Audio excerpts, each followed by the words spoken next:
Hello viewers, welcome back to my channel.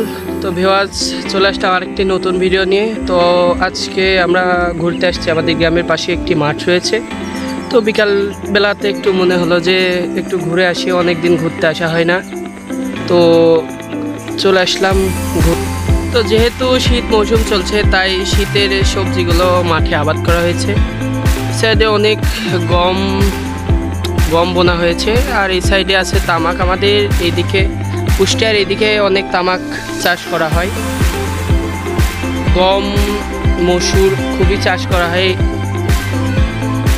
তো আমি একটু সামনের দিকে যাব। খুব সুন্দর একটি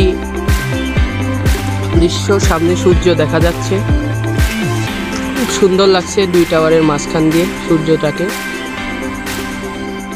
তো ভিউয়ার্স, আজকের ব্লগটি এই পর্যন্ত। যদি ব্লগটি ভালো লাগে তাহলে লাইক করবেন, শেয়ার করবেন এবং চ্যানেলটি সাবস্ক্রাইব করে দেবেন। তো দেখা হচ্ছে নেক্সট ভিডিওতে।